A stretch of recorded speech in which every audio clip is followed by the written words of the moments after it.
What's up guys, in this video I'm going to be showing you all the FPV gear you should be buying and flying in the year 2022.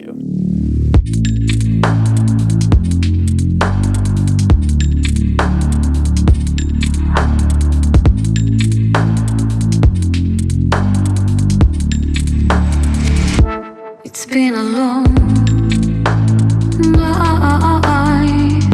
My name is Danny McGee. I'm a content creator / FPV pilot, and I've been flying FPV professionally for the last 3 years. I get to travel to so many incredible places to fly FPV, and it's honestly one of the most fun and rewarding things I've ever done. Coming from someone who was in the filmmaking industry well before I got into FPV, adding FPV to my skill set was one of the best moves that I've ever made. Some of the coolest jobs that I've gotten the past few years have all come from FPV. It's just such a cool and unique filmmaking style. Whether you're just flying for fun or flying as a professional like me, I want to show you the best gear that I've personally found and use all the time. I got into FPV back in the analog days before DJI introduced digital FPV, and let me tell you, those were not the good old days. Analog is basically like looking through a 1970s TV. And finally, when digital came out, it was like a massive upgrade to a 4K flat screen. They have improved so much over the past couple of years, and that's largely thanks to DJI introducing the DJI FPV system. So all the gear that I'm going to be talking about today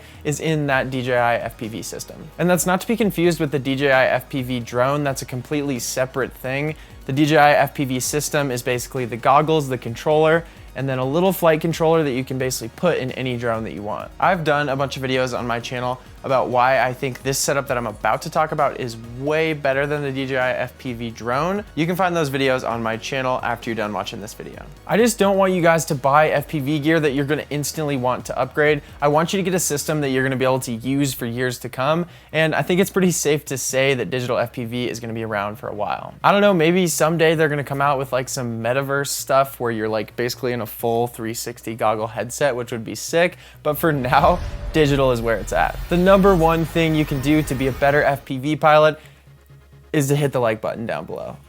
Nah, but seriously, it helps a ton with the YouTube algorithm. And just because you guys did that, I'll be talking about a super secret thing at the end of this video. All right, back to the video. So to start off, let's get into the goggles and the controller. These are the DJI FPV goggles. This is the V1 version. There's also a V2 version. You can use both with the FPV system. The reason that I'm on the V1 is because it still works really well, so I just kind of kept it. And then to get a little bit better range on it, I like to put on these crystal patch antennas. By the way, links to everything can be found down in the description below. And then getting into controllers, you basically have two options. You can go with the DJI controller or the Tango 2. The DJI is like their native controller. It's a little bit bulky, but it's just really easy to link all the components together, whereas the Tango actually runs on a separate system as the DJI controller. So if you want to use the Tango 2, you're gonna have to install something extra into your drone or just buy a drone with it pre-installed. That controller is a little bit smaller and in my opinion fits a little bit better in your hands, but like I said, I recommend the DJI remote just because it's super easy to link everything together. For me, having reliable gear that isn't super complicated is really important for me because as a filmmaker, I just need gear that I know works 100%. And with this, I know every time I'm gonna be able to easily link all the components together and get up in the air. Next up is drones, and you'll notice that every single one of the drones that I fly is from iFlight. And this is because they're just ridiculously easy to set up. Basically, you just buy the drone from their website, get it back, and probably in like 5 minutes or so, you can have it completely linked with your goggles and your controller. Like I said, FPV for me is all about the filming. I understand the value in building a drone yourself because then you just kind of have a better understanding of everything. But for me, I just want something that I can easily link, easily fly, and get the best shots possible. I actually built my first drone ever. It took me like 3 months to build it. And then on probably the second flight, I was flying it and I literally just watched it plummet like 300 feet in the air, just straight to the ground, just like, beep.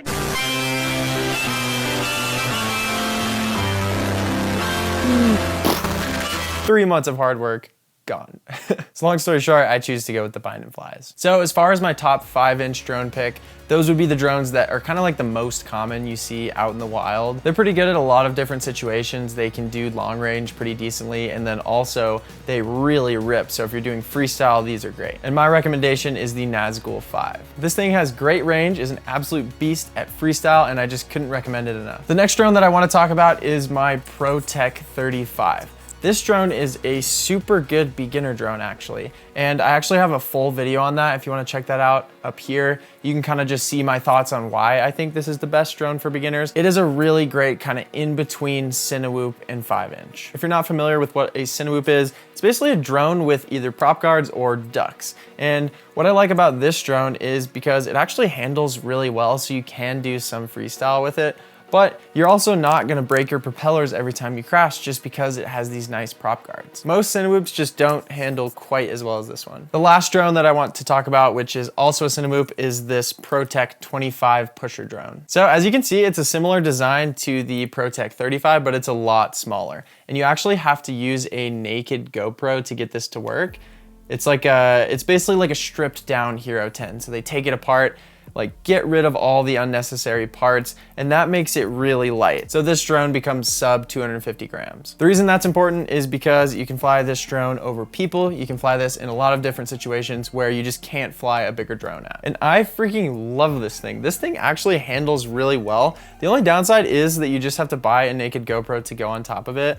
But it's a Hero 10, so you get that really, really solid footage in this tiny, tiny little frame. If you're interested in snagging one of these stripped down GoPros, just shoot me a DM on Instagram. And then as always, all other links are down below. All right, so that's it for drones. Let's talk about cameras. So if you've made it this far, odds are you know how FPV works. You basically get the FPV drone, and this is not the drone that you actually film off of. So you need a little action camera to strap on top of the drone to actually get the footage that you're gonna use. My top recommendations for cameras are either the GoPro Hero 10 or the Hero 6. And that's mainly due to their compatibility with RealSteady. RealSteady is basically this magic software where you take your clip from your camera, and even if it's like incredibly shaky and moves around a ton, you put it through this program and it makes it perfectly silky smooth. I'm not gonna get super into depth about RealSteady right here, but I do have a bunch of more in-depth information about it in my FPV course that I offer called FPV Academy. Which, by the way, if you haven't checked that out yet, I'm ridiculously stoked about it. I think it's gonna be a great resource for so many people looking to get into FPV. And in there, I basically cover every single step of the way from,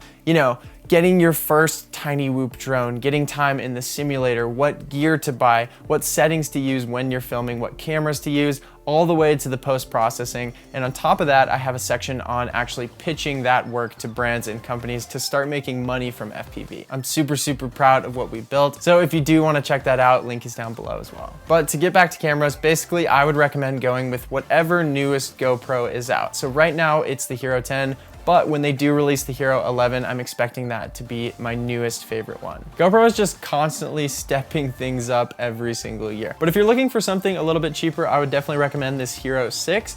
As you can see, mine is broken because I crashed it into the front of my van rack at like 60 miles an hour. I'm surprised it's not more destroyed than this. But basically, it's a great cheaper alternative because you can actually shoot 4K 60 on this and use RealSteady on the back end. I'd also definitely recommend picking up some ND filters to get that smooth cinematic motion blur. The best ones that I've found are from Polar Pro. Like I said, if you're interested in checking out FPV Academy, link is down below. I'm super proud of what we created there. And then if you could do me a huge favor and just hit the like button down below, I would appreciate it so, so much. I do my best to post as much free content on here as possible, and likes and comments and shares really mean the world to me and keep me motivated to keep posting on here. Thank you guys for watching. I appreciate the hell out of each and every one of you. I'm gonna leave you with a really cute picture of a penguin, but other than that, I'm out. See you on the next one.